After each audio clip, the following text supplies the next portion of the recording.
নমস্কাৰ বন্ধুসকল, আসাম ফাৰ্মিং চেনেললৈ এটা নতুন ভিডিঅ' লৈ আপোনালোকৰ ওচৰলৈ আহিছোঁ। বন্ধুসকল, লোকেল মুৰ্গী আপুনি প্ৰথম ডে 1ৰ পৰা কি দানা খুৱাব সেইটো বিষয়ে মই জনাই দিছোঁ বা পালনটো কেনেকৈ কৰিব। বন্ধুসকল, লোকেল মুৰ্গী পালন কৰিবলৈ হ'লে আপোনাৰ ব্ৰইলাৰতকৈ অলপমান সহজ হয় কিন্তু আপোনাৰ কি হয়, অলপ টাইম লাগে মানে। সিহঁতৰ 1 কেজি হ'বলৈতো আপোনাৰ 4 মাহমান লাগি যাব যদি আপুনি আবদ্ধ পদ্ধতিত পোহে দানা খুৱাই কিনে। 3.5 মাহৰ পৰা 4 মাহ। যদি আপুনি মুকলিকৈ পোহে 5 মাহমান লাগি যাব 1 কেজি হ'বলৈ। তো এতিয়া কি হ'ল, আমি প্ৰথম পোৱালিখিনি ডে 1ত যদি কিনি আনো তেতিয়াহ'লে আমি সেই পোৱালিখিনি এটা বুৰিঙত ৰাখিবলগীয়া হয়। ব্ৰইলাৰ পোৱালি যেনেকৈ বুৰিং কৰা যায় তেনেকৈ আমি ৰাখিব পাৰোঁ, কিন্তু ইয়াত কি হয়, অলপমান বুৰিঙৰ যিটো ছাইডৰ বৰ্ডাৰটো সেইটো অকণ ওখকৈ দিবলগীয়া হয়। কাৰণ ইহঁতি অলপ 3-4 দিন হোৱাৰ পিছৰ পৰা অলপমান জঁপিয়াবলৈ আৰম্ভ কৰি দিয়ে আৰু জঁপিয়াব পাৰে মানে। ব্ৰইলাৰ পোৱালি যেনেকৈ জঁপিয়াই কৰি নাথাকে, কিন্তু লোকেল পোৱালিবিলাকে কৰে। তো সেই গতিকে অলপমান ওখকৈ বৰ্ডাৰটো দি আপোনালোকে বুটিংটো কৰিব। তাৰপিছতে যিটো খুৱাব দানা সেইটো আপুনি পিচ দানা মানে একদম মিহি দানাটো এইটো আমি 20 দিনমানলৈকে খুৱাব পাৰোঁ ইহঁতক। 20 দিনমানলৈকে খুৱাব পাৰোঁ। 20 দিনমানলৈকে সৰুৱে হৈ থাকে পোৱালিখিনি। তাৰপিছত 21 দিনমানৰ পৰা আপুনি ষ্টাৰ্টাৰটো মানে 2 নম্বৰ দানাটো আপুনি খুৱাব পাৰে ইহঁতক।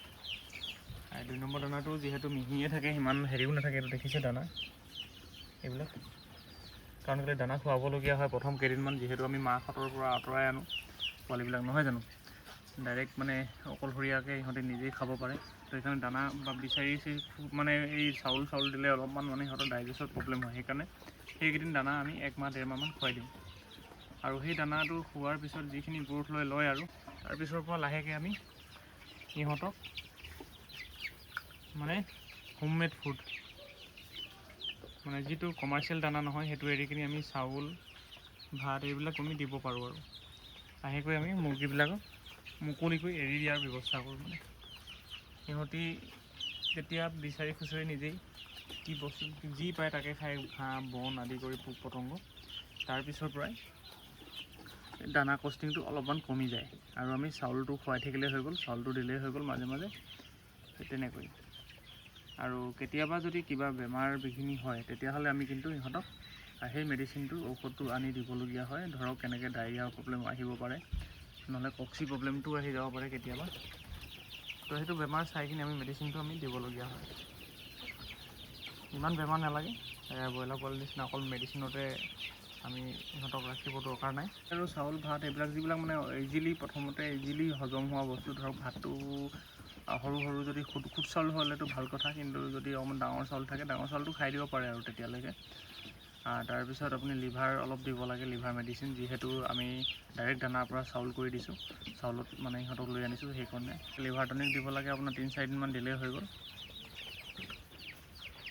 তাৰপিছত ইহঁতৰ আমি যিহেতু নেচাৰেলি পালন কৰা যায়, তো সেই গতিকে মানে ইহঁতৰ যিবিলাক গ্ৰ'থত অকণমান হেম্পাৰ হয়, মানে গ্ৰ'থটো আপোনাৰ 5 মাহমান লাগি যায় 1 কেজি হ'বৰ কাৰণে, কিন্তু খাব জোখৰ আপোনাৰ 4 মাহমানত হৈ যায়। 700-800 গ্ৰাম হ'লেও আমি খাব পৰা যায়। আৰু ইহঁতৰ যিটো মাংসটো হয়, মাংসৰ যিটো টেষ্ট হয়, আমি যদি নেচাৰেলি কৰোঁ মানে এটা খুব ভাল টেষ্ট হয়। আৰু এনেকৈ অকল দানা খুৱাই কৰিলে টেষ্টটো ভালেই থাকে, কিন্তু যদিও মানে অকণমান মানে নেচাৰেলি কৰাতকৈ মানে টেষ্টটো অলপ কম হয় আৰু কোমল হৈ থাকে মাংসবিলাক, তেনেকুৱা।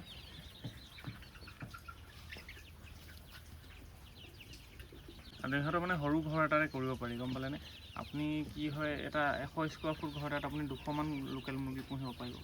কাৰণ কেলৈ, ইহঁতক আমি এনেকৈ যদি ডাং বান্ধি দিয়া যায়, এনেকৈ চাওকচোন আপুনি, ডাং বান্ধি দিলে সেই ডাংকেইডালতে উঠি থাকিব সিহঁতি, আৰু ওপৰতো উঠি থাকিব। মানে বেছিকৈ ইহঁতি মাটিত থকাতকৈ মানে ওপৰত থাকিহে ভাল পায়, মানে এনেকৈ ডাং বা এনেকুৱা বাঁহ বান্ধি দিলে তাত। তো সেই গতিকে একেটা ঘৰতে 100 কুকুৰা য'ত পুহিব পাৰিব ব্ৰইলাৰ, তাত আপুনি 200 পুহিব পাৰিব মানে। তো আপুনি খুৱাবই লাগিব ইহঁতক। সৰু থাকোঁতে ব্ৰইলাৰক আমি যেনেকৈ পানীবিলাক দিওঁ তেনেকৈ আমি ড্ৰিংকাৰত দিব লাগিব, কিন্তু কম দিলেও হৈ যায়।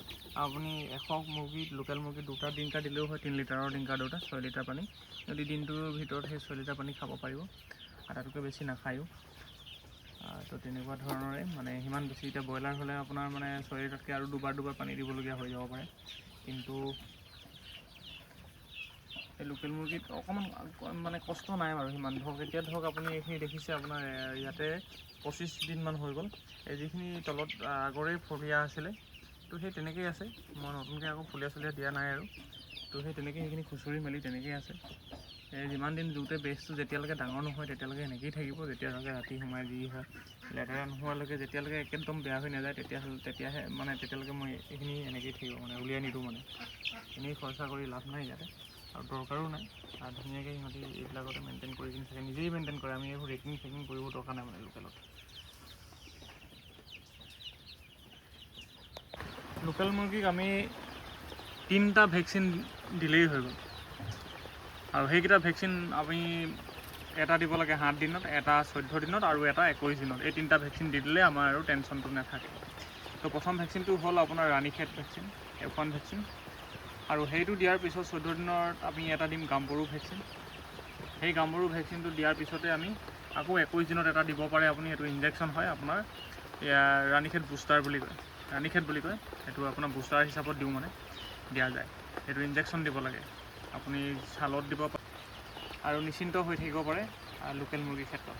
আৰু বেলেগ যদি কিবা কেতিয়াবা প্ৰব্লেম দেখা দিয়ে বা CRD বা তেনেকুৱা ধৰণৰ কিবা কৰাই যায় তেতিয়া সেইবিলাকৰ মেডিচিন দিলেই হৈ গ'ল। কিন্তু সিমান বেছিকৈ দেখা নিদিয়ে ইহঁতক লোকেল মুৰ্গী।